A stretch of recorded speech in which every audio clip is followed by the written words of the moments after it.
आज तुम्हाला आमच्या घराच्या अंगणात घडलेली एक खूप सुंदर आणि मनाला स्पर्शून जाणारी गोष्ट सांगणार आहे. काही दिवसापूर्वी आमच्या अंगणात एका चिमणीने घरटं केलं.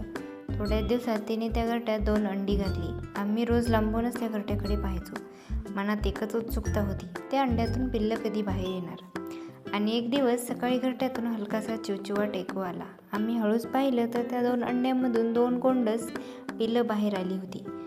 एवढीशी होती की अजून डोळेही नीट उघडत नव्हते. अंगावर पिसं नव्हती. आई आली की दोघं चोचवर करून खाऊ मागायची. त्या दिवसापासून आमच्या अंगणात एक वेगळंच वातावरण तयार झालं. सकाळ झाली की आई चिमणी खाऊ शोधायला बाहेर पडायची. कधी छोटे कीटक, कधी दाणे, तर कधी काहीतरी खायला घेऊन यायची.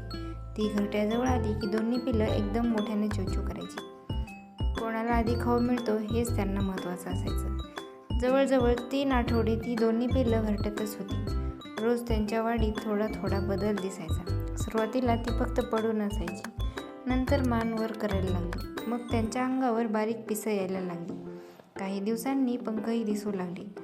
आई चिमणी आणि चिमणा दिवसभर कितीतरी वेळा घरट्याकडे यायची, पिल्लांना भरवायची आणि पुन्हा खाऊ आणायला उडून जायची. त्यांची ती धावपळ पाहून खरंच वाटायचं, आई आई असते, मग ती माणसाची असो किंवा चिमणीची. फक्त लांबून त्यांचं निरीक्षण करत राहिलो.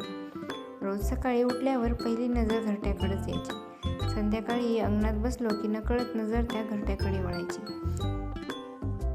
दिवस गेले तशी दोन्ही पिल्लं चांगली मोठी झाली. आता ती घरट्यात इकडून तिकडे फिरू लागली होती. कधी एकमेकांसोबत खेळायची, कधी पंख फडफडवायची, तर कधी घरट्याच्या कडेला बसून बाहेरचं जग पाहत राहायची.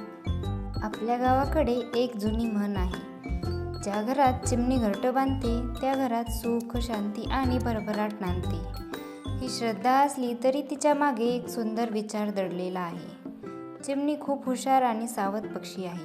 तिला जिथे सुरक्षित वाटतं, जिथे माणसांचा प्रेमळ सहवास असतो, तिथेच ती आपलं घरटं बांधते. म्हणजे चिमणीने आपलं घर निवडलं हीच आपल्या घरासाठी मोठी गोष्ट आहे.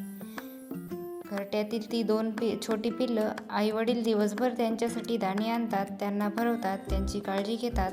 हा निसर्गाचा प्रेमळ संसार पाहताना आपल्यालाही माणुसकी, प्रेम आणि जबाबदारीची आठवण होते.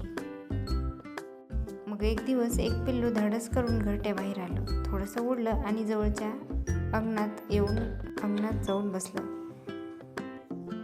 काही दिवसांनी ती दोन्ही पिल्लं आईच्या मागोमाग दूर उडून गेली. घरटं तसंच राहिलं, पण त्यातला चिवचिवाट थांबला. अंगण पुन्हा शांत झालं. आजही त्या घरट्याकडे पाहिलं की त्या 2 छोट्या पिल्लांची आठवण येते.